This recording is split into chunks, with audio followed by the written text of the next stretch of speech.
वो किसी का सगा नहीं हो सकता। अच्छा, माँ बाप के मरने के बाद लोगों को बड़े माँ बाप याद आते हैं, ये बात सही है, मुझे भी याद आते हैं। अब ये जो तकरीर कर रहा हूं, ये तकरीर नहीं है, बस आप बीती है, मैं हल्के हल्के बोलूंगा, आप सुनेंगे। बस मैं आपके ज़र्फ के हिसाब से बोल गया, मेरी थोड़ी सी आप बात सुन लें। एक गुजारिश ये है, आला हजरत को जानते हैं आप सब लोग? कितने लोग जानते हैं? एक औरत का मेरे पास टेलीफोन आया, कहेंगे आप जो तकरीर करके गए ना, मेरा बेटा था जिसने तकरीर कराई थी। मैं कहा फिर बोली वो मुझे अपने पास नहीं रखता, अपनी बीबी के साथ रहता है और मेरा खर्चा भी नहीं देता। मैंने उसे टेलीफोन लगाया तो क्या रोने लगा, कह लगा मेरी बीबी ने मजबूर कर रखा है। वो कहती है अगर तूने अपनी माँ को रखा तो मैं तुझे छोड़ दूंगी, तेरे बच्चे बर्बाद हो जाएंगे। तो अपने बच्चों की बर्बादी के डर से मैं अपनी माँ से दूर हूं। मैंने कहा तू बड़ा जाहिल इंसान है, तेरे बच्चे बर्बाद ना हो तुझे बड़ी फिक्र है, और तू जो अपनी माँ को बर्बाद कर दिया है, तू भी तो अपनी माँ का लाल है। आला हज़रत फरमाते हैं हम 3 भाई थे। कितने भाई? कितने भाई? 3। और फरमाते तीनों भाई अपने सारे पैसे अपनी माँ के कदमों में रखते थे कमा के, जो भी आते थे, और फिर अपनी अम्मी से खर्चे को मांगते थे ताकि उसकी ताजीम बनी रहे, तकरीम बनी रहे, हम उसके बेटे बने रहे, वो हमारी माँ बनी रहे। आला हज़रत। अब सुनो भाई, ये वाकया शायद आप पहली बार सुन रहे होंगे, मैं उलमा की बात नहीं कर रहा हूं। आला हजरत का ये दूसरा हज है जो मैं बयान करने वाला हूं। पहला वो हज आपने सुना था कि अम्मी के साथ कहा था आनो दो या डुबो दो, अब तो तुम्हारी, तवज्जो चाहता हूं थोड़ा सा, आज दिल बना हुआ है तो बोल देता हूं, जोर से बोले, आने दो या डुबो दो, अब तो तुम्हारी कश्ती तुम्ही पे छोड़ी, किश्ती तुम्ही पे छोड़ी, लंगर उठा दिए हैं। आला हजरत अपने भाई को अल्लामा ज़फरुद्दीन बिहारी रहमतुल्लाह अलैह फरमाते हैं छोड़ने के लिए जा रहे हैं। मोहम्मद रजा उनका नाम है। क्या नाम है आला हजरत के छोटे भाई का? जल्दी बोलो। मोहम्मद रजा। वो कहां जा रहे हैं? हरमैन। वो हज करने के लिए जा रहे हैं और वहां से लेके बरेली से झांसी तक ये पैदल का रास्ता है। माँ की अजमत बयान कर रहा हूं आला हजरत की सीरत से, जरा ध्यान से सुनना। माँ की अजमत और सीरत आला हजरत सुनो।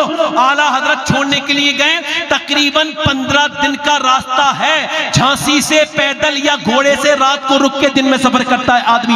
ये 15 दिन 500-550 किलोमीटर बरेली से, ये 15 दिन का रास्ता बड़ी मुश्किल से अब आपने तय किया। और जब पहुंचे तो एक ही ट्रेन चलती थी झांसी से बंबईया एक्सप्रेस। वो बंबई के साहिल से बैठ के पानी के जहाज में हरमैन, तैयबैन, मक्का, मदीना शरीफ और मक्का शरीफ। आला हजरत अपने भाई के लिए झांसी पहुंचे और भाई की ट्रेन चलने वाली।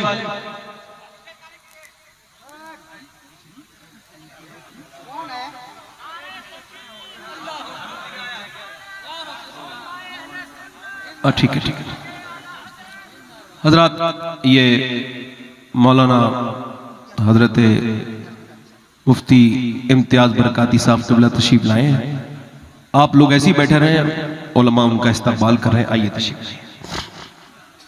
बस मेरी तकरीर 10-5 मिनट की रह गई और बोलूं, जोर से बोलो अस्सलाम वालेकुम। अरे उठ जा,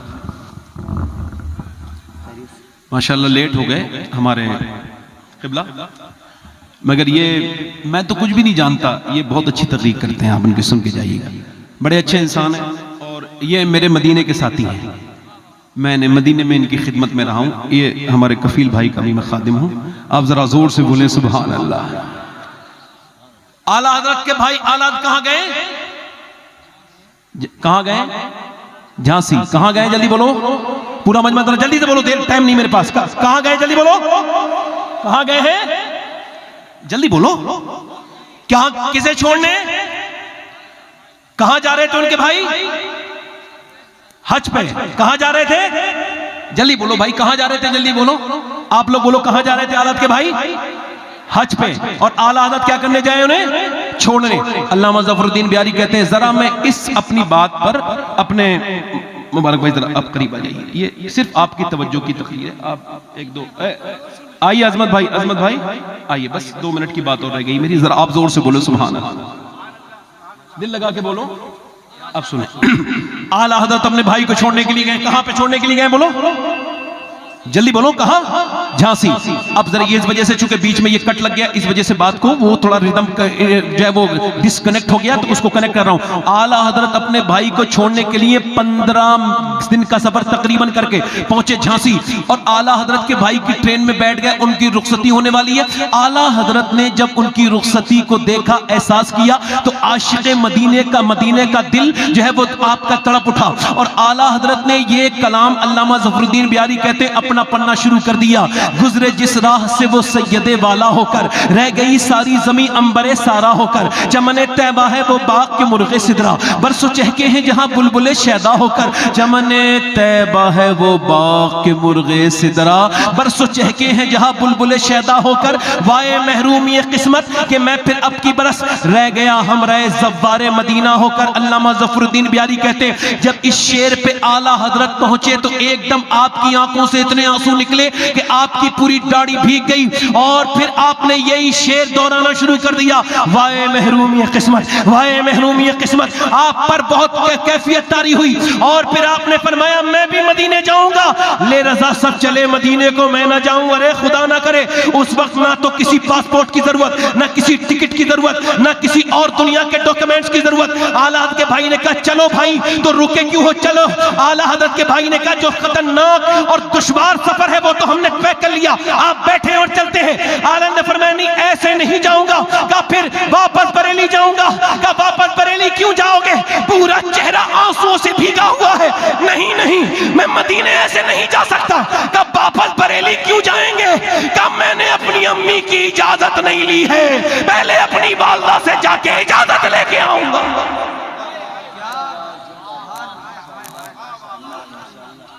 जल्दी बोलो, जरा दोनों हाथ उठा के बोलो, दिल लगा के बोलो, मुस्कुरा के बोलो, पहले अपनी माँ के पास जाऊंगा। अब सुनो कितना सख्त वो सफर है। एक मज़ाहिर मदीना, जिसको मदीना जाना है, अब वो वापस 15, 12, 13, 14, 15 दिन में वापस आए।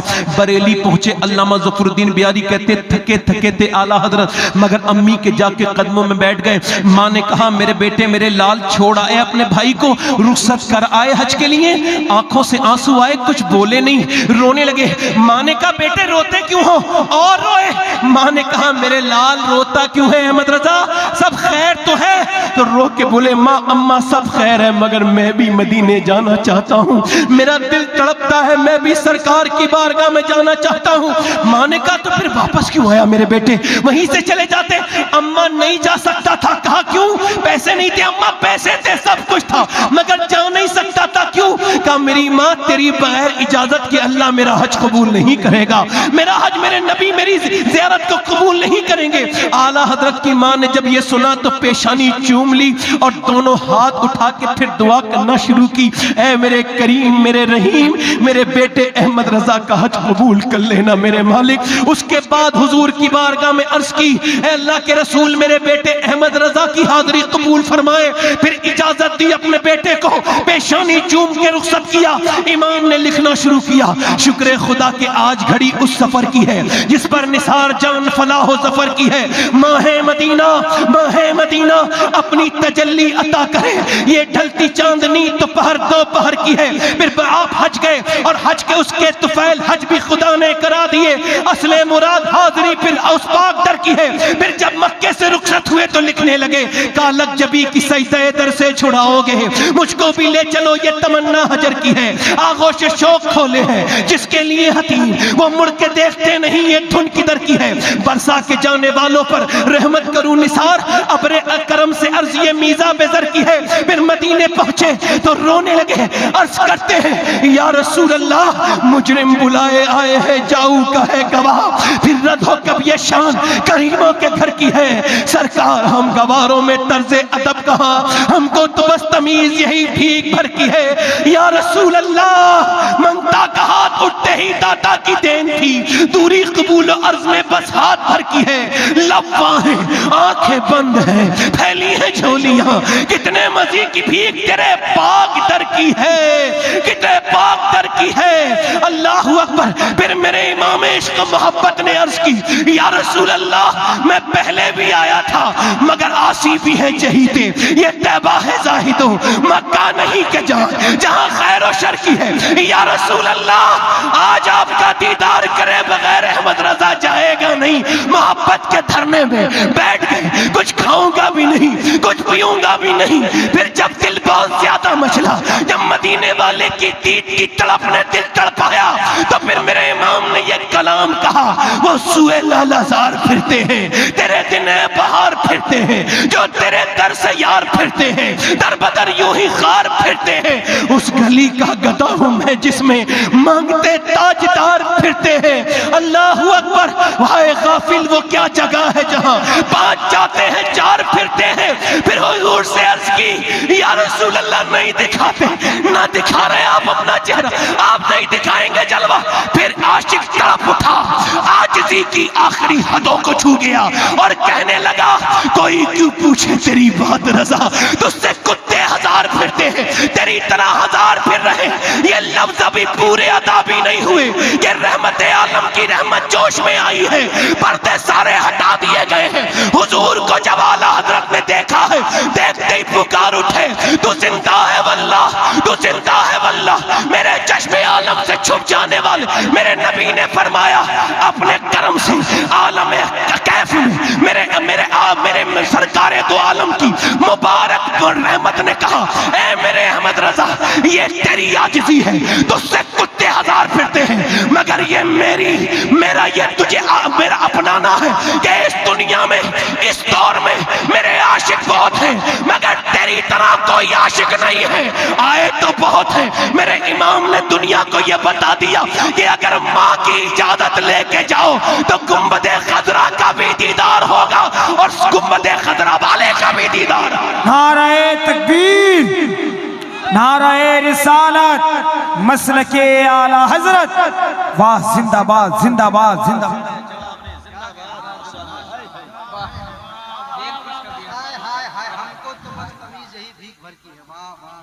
मैं आपको बताऊं, मेरी अम्मी नहीं है, इनकी अम्मी है। ये अपनी वालदा से बहुत मोहब्बत करते हैं, मौलाना इम्तियाज बरकाती साहब। कफील भाई भी बहुत मोहब्बत करते हैं। आपका इनाम यही है, बैठ के मेरी 2 मिनट बात और सुनो। मैंने आप इनाम ना दो मुझे, बैठ जाओ 2 मिनट सुन लो। देखो, अगर माँ घर में है ना हजरत, तो घर कितना ही पुराना हो, नया लगता है। हाँ हाँ, वो हमारे एक दोस्त हैं, वो तकरीर कर रहे थे, मैंने कहा यार बड़े नसीब वाले। क्यों? मैंने, तुम्हारे अब्बा बैठे थे, आप तकरीर सुन रहे थे, ये तो आपका नसीब है। 25 साल हो गए मेरे वालिद दुनिया में नहीं। मैं सोचता हूँ या अल्लाह, सबने तकरीर सुनी, कहाँ कहाँ गया, किस किस जगह गया, कहाँ कहाँ न घूमा, कभी अर्श पर, कभी फर्श पर, कभी उनके दर, कभी दर बदर। गमे आशिकी तेरा शुक्रिया, मैं कहाँ कहाँ से गुजर गया। मगर सोचता हूँ काश, बाबा फरीद फरमाते हैं, अपने बाप का तलवा चूमना मेरे नजदीक 7 साल की नफली इबादत से बेहतर है। तो जिसका बाप होगा वही तो चूमेगा। मेरे तो बाप नहीं, तो मैं तो उनकी कब्र पर जाके उस मिट्टी को चूम लेता हूँ। जहाँ मेरे बाप तुम्हारे हैं तो उनकी कदर करो। कोई इतना तुम्हारे ऊपर एहसान नहीं कर सकता जितने तुम्हारे माँ बाप तुम्हारे पर एहसान करते हैं। माँ बाप की खिदमत करो। इस बुजुर्ग, इस उर्स से ये लेके जाओ दिमाग में ख्याल कि अपनी माँ को राजी करेंगे, माँ को राजी करेंगे। वरना दीवारें छोटी होती थीं लेकिन पर्दा होता था। ताले की इजाज़त से पहले मैं मदीने, कफील भाई, 1 साल में 2-3 बार चला जाता हूँ और इसकी बरकत मेरी माँ है। 2017 में अपनी अम्मी की खिदमत में गया था, मेरी माँ ने मुझे हज कराया था। मेरी इस औकात नहीं कि मैं अपनी माँ को हज कराऊं। तो जब वापस मदीने से आ रहे थे ना, तो मेरी अम्मी से मैंने कहा, अम्मी हम गुंबद खजरा से बिछड़ रहे हैं। मेरी अम्मी बड़ी सीधी सादी थी, अल्लाह उन्हें बख्शे। बचपन में सुनाती थी कहानी, ये दुनिया वाली नहीं। जब मैं खेलता था तो मुझसे कहती, बेटे ऐसे न खेला करो ये दुनिया के खेल। तो हमारे नबी कैसे खेलते थे? तो वो कहती थी, बेटे अल्लाह के रसूल कभी सितारों से, अल्लाह के रसूल चांद से खेला करते थे, चांद का खिलौना था। माई तो है जिसने हमें आशिक रसूल बनाया। इकबाल जब बहुत ज्यादा मगलूब हो जाता जज्बात से तो कहता था, मेरी माँ अल्लाह तुझे बख्शे, सबसे पहले मैंने हुजूर का नाम तेरे मुंह से सुना था। माओ ने हमको यहां तक पहुंचाया, और माँ के साथ बदतमीजी कभी ना करना। तो मैंने अपनी माँ से कहा दुआ कर दो अम्मा, मैं हर साल आया करूं। तो मेरी वालदा ने मुझे देख के कहा तुम दुआ करो। उनको लगता था जैसे मैं ही दुआ करता हूं। मैंने कहा नहीं अम्मा आप दुआ करो। तो उन्होंने देखा गुंबद खजरा को, फिर उन्होंने रो के दुआ की, या रसूलल्लाह मेरे बेटे को हर साल बुलाया करें। तो हुजूर ने ऐसा कबूल किया तो मैं 3-3 बार जाता हूँ, कभी कभी 4-4 बार भी चला जाता हूँ। क्यों? चूंकि मैंने अपनी माँ की दुआएं ली हैं। अगर तुमको दुनिया और आखिरत बेहतर करनी है तो अपनी माँ से दुआएं ले लो, अपने बाप से दुआएं ले लो। एक किफल नाम का आदमी था, हर रात एक नई लड़की के साथ जिना करता था। एक दिन एक लड़की आई, हुजूर बयान फरमा रहे हैं, वो उसको देख के रोने लगी। उसने कहा पैसे मेरे तेरे पास नहीं गए जो मूड खराब कर रही है, रोती है, पैसे नहीं मिले तुझे? कहा पैसे की बात नहीं है, बात यह है कि मैं ईमान भी कुछ होता है। कहा क्या मतलब? कहा जब मैं रात को सजदा करती हूँ तब भी अल्लाह देखता है, और आज मैं तेरे साथ जिना करने आई हूँ तब भी अल्लाह मुझे देख रहा है। कहा तो रोती क्यों है? कहा रो इस वजह से रही हूं कि अपने मालिक से कह रही हूं, मालिक अगर मेरे बहन भाई भूखे न होते तो अपना जिस्म बेचने ना आती, मुझे माफ कर देना। अल्लाह अकबर, मेरे करीम अपनी कमजोर बंदी को, और तू तो गवाह है कि तेरी बंदी ने कभी जिना नहीं किया। वो ऐसी फूट के रोई कि उसके रोने से उसका दिल धुल गया जो सानी था। जा मैं तुझे अपनी बहन बनाता हूं। वो तो चली गई, सारे पैसे उसको दे दिए, सरकार फरमाते बहुत से पैसे दे दिए, और सजदे में जाके बोला मालिक एक रात आई थी, हाथ तक नहीं लगाया, और मैंने तो कितनी इज्जतें लूट ली। मालिक मेरी तरह अगर गुनहगार कोई नहीं तो तेरे जैसा कर्म करने वाला भी कोई नहीं। फिर हुजूर फरमाते वो एक जुमले पे जाके उसका दिल का दौरा पड़ गया, इतना सख्त असर हुआ, रो के बोला मालिक मेरे करीम ये बता क्या मेरे गुनाह तेरी रहमतों से ज्यादा हो गए? ये कह के वो फूट फूट के रोया और मर गया। कोई बंदा तेरे दर पे जो आंसू रोल देता है, मेरे मौला दरे तौबा तो उस पर खोल देता है। मर गया, सुबह को कोई जनाजा उठाने वाला नहीं आया, कोई जब नहीं आया अल्लाह ने फरिश्तों को भेजा और इसके दरवाजे पे मोटे मोटे लफ्जों में लिख के गए। लोग कहते थे जानी का जनाजा उठाएंगे, अल्लाह ने उसके घर दरवाजे पे लिखवाया इन्नल्लाह क़द गफ़र लिल किफ़ल, ये जो किफ़ल है इसकी अल्लाह ने बख्शिश फरमा दी है। क्यों? चूंकि वो रोया था। एक बार रो के देखो मालिक के सामने, सारे गुनाह माफ करेगा। आप में से कितने लोग ऐसे हैं जो आज की इस महफिल में ये वादा कर सकते हैं कि हुजूर के नाम पे अपनी जान दे देंगे? दोनों हाथ उठा के बताएं ना, उलमा से नहीं, उलमा से नहीं, नीचे वाली पब्लिक जान दे सकते हैं, नीचे हाथ करें। जो हुजूर के नाम पे जान दे सकते हैं वो कुछ भी कर सकता है ना, कुछ भी कर सकता है ना, नीचे नीचे हाथ करें। तो कितने लोग ऐसे हैं जो आज से हुजूर के नाम पर जान भी दे सकते हैं और आज से पूरी दाढ़ी भी रखा सकते हैं? वो इस महफिल में जरा खड़े हो जाएं। जो आज से पूरी दाढ़ी रखाए हैं सुन्नत के मुताबिक वो खड़े हो जाएं। नहीं नहीं खड़े हो जाएंगे, खड़े हो, आप पूरी कर लेना चाचा, ऐसे खड़े हो जाओ, जहां हो वहीं खड़े हो जाओ, खड़े रहो खड़े रहो। जब मैं बिठा लूं, अच्छी लड़की से अगर शादी करनी है ना, बुरी लड़कियों से बचना है। ए भाई खड़े रहो खड़े रहो, जब मैं बिठा लूं तो बैठना, हाथ ऊपर कर लो दाढ़ी रखाने वाले। जो पूरी दाढ़ी रखाए हुजूर मुफ्ती आजम हिंद का सबसे बेहतरीन ये पसंदीदा अमल है जो आपको अच्छा लगता था, आज भी आपके हर मुरीद के चेहरे पे दाढ़ी मिलेगी। आप जिसके पूरी दाढ़ी हो वो ना खड़ा हो, जिसकी छोटी हो या कटी भी हो वो खड़ा हो सकता है। अच्छी लड़की से शादी करनी है ना, खड़े हो जाओ खड़े हो जाओ, कोई बात नहीं, सेकंड कर सकता है। हाँ हल्के से तो कह ही सकता है आदमी, वैसे तो हालात ठीक नहीं है। घर तक वीडियो जाती आदमी की, 1 2 3 4 5 6। अच्छा सुने, जो अच्छी लड़की से शादी करनी है ना वो दाढ़ी रखा ले शादी से पहले। बिगड़ी हुई लड़कियों से बचने का तरीका है, क्योंकि कोई भी खराब लड़की ना दाढ़ी वाला पसंद नहीं करती, दाढ़ी वाला वही पसंद करती है जैसे मदीने वाला पसंद हो। माशाअल्लाह, खड़े रहो खड़े रहो। दाढ़ी रखाने वाला कोई और है इस महफिल रसूल में? खड़े हो जाओ। कैमरे वालों पे भी इतना ही लागू है। वैसे कैमरे वालों तुम आपने सुभान अल्लाह कहना तो बगैर छोड़ दिया है ना कैमरे की बरकत से। हाँ ये सब थे हम इनमें शामिल नहीं है। ऐसा कैमरा क्या क्या तुम अपने इससे निकल गए जलसे से। कोई और आशिक रसूल है? हाथ ऊपर करें दाढ़ी रखाने वाले, मेरे साथ वादा करें इंशाअल्लाह। जो दाढ़ी रखाए खड़े हो जाएं, खड़े होके हाथ ऊपर करें, खड़े हो जाओ। मैं समझता था 200-250 लोग खड़े होंगे। खड़े होके कहो अब तक जिया था सभी के लिए, आज से जीऊंगा अपने प्यारे नबी के लिए। चूंकि ताजु शरिया कह के गए जिंदगी ये नहीं है सभी के लिए, जिंदगी है नबी की नबी के लिए। दाढ़ी रखाने वाले हाथ ऊपर करें, मेरे साथ कहें इंशाअल्लाह। जरा कैमरा घुमाओ इनकी तरफ सबकी। इंशाअल्लाह उलमा की महफिल में वादा करते हैं आज के बाद न दाढ़ी कटेगी न मुड़ेगी इंशाअल्लाह। इंशाअल्लाह बैठ जाए। अल्लाह ताला आपको जो है वो जज़ाए खैर अता फरमाए। आप जितना हल्की हल्की बातों पे हंस लेते हो ना, इधर देखो, जितना एकदम बातों पे हंस लेते हो ना, जितना इतना ही रोना सीख जाओगे तब मोमिन हो जाओगे। ये हल्के हल्की छोटी सी बात पे हंस जाते हो ना, इतना ही मोमिन की शान ये होती है कि वो छोटी सी भी बात सुनेगा तो उस हुजूर ने फरमाया मोमिन का दिल चिड़िया की तरह होता है, जरा सी ठमक लगी नहीं और उसके आंसू निकले नहीं, है ना। हुजूर की आंखों की ठंडक क्या है बोलो? दोनों हाथ उठा के आज से इस महफिल में वादा करो इंशाअल्लाह आज से हुजूर की आंखों को ठंडक पहुंचाएंगे, नमाज पूरी पढ़ेंगे। इरादा करो, इरादा इंशाअल्लाह। दोनों हाथ उठा के बोलो इंशाअल्लाह। दोनों हाथ उठा के इंशाअल्लाह। अपनी बहन बेटी को पर्दे के लिए कहेंगे इंशाअल्लाह। मसलके आला हजरत पे सख्ती से कायम रहेंगे, अपनी तन्हाइयों की हिफाजत करें। अल्लाह ताला आपको जज़ाए खैर अता फरमाए। हमारा ये मदरसा है बहरुल उलूम मदरसा है, और देखो मुफ्ती इस्लाम साहब का, और मदरसे से दीन फरोग पाता है। जैसे मस्जिद से दीन फरोग होता है और खानका से, तो खानका को पढ़ा लिखा पीर भी मदरसा देता है और इमाम भी मस्जिद को पढ़ा लिखा मदरसा ही देता है।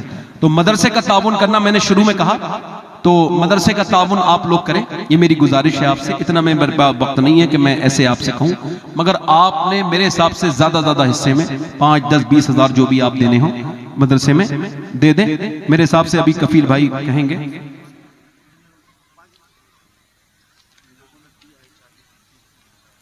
क्या है? अच्छा ठीक। क्या कहते? मैं जानता नहीं काम, मतलब मुझसे आता नहीं, ऐसे मैं कह देता हूं भाई। कैसे?